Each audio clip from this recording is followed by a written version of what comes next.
ఆంధ్ర అప్పుల లెక్కలు ఎప్పటికప్పుడు బూతులు దానికి కౌంటర్లు వేసుకోవడం సరిపోతా ఉంది. తాజాగా చూస్తే ఆంధ్రప్రదేశ్లో చంద్రబాబు పాలనలో 1995 నుంచి 2004 మధ్యలో 12.4% రెవెన్యూ రాబడి ఉంటే వైఎస్ పాలనలో 2004 నుంచి 2009 దాకా 21.6% రాబడి ఉండేది.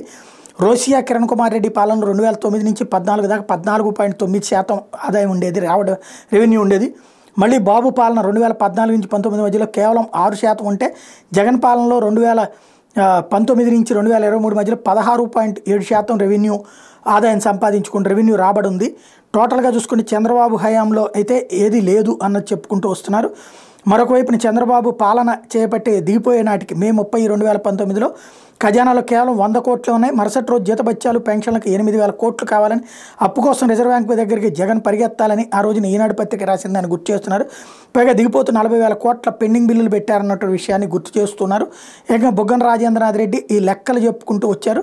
ఏపీ మొత్తం అప్పు రాబడి వాస్తవాలు ఏంటి అంటే రాష్ట్ర విభజన నాటికి 1,53,346 కోట్లు, బాబు దిగిపోయే నాటికి 4,12,288 కోట్లు, 2023 మార్చి నాటికి 6,38,217 కోట్లు, బాబు చేసినప్పుడు 2.6 లక్షల కోట్లు, జగన్ చేసినప్పుడు 2.25 లక్షల కోట్లు.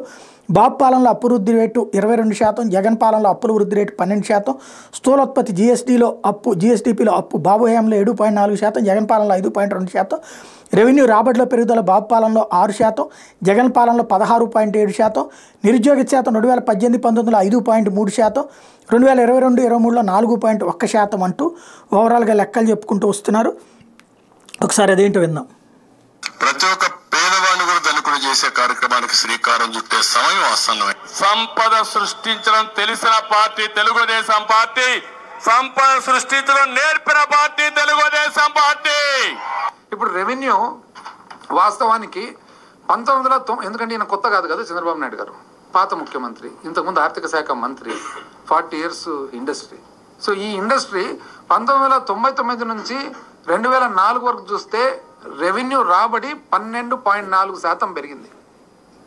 2004 నుంచి 2009 రాజశేఖర రెడ్డి గారి ప్రభుత్వంలో రెవెన్యూ రాబడి 21.6% పెరిగింది. 2009 నుంచి 2014 కాంగ్రెస్ ప్రభుత్వంలో 14.4% పెరిగింది.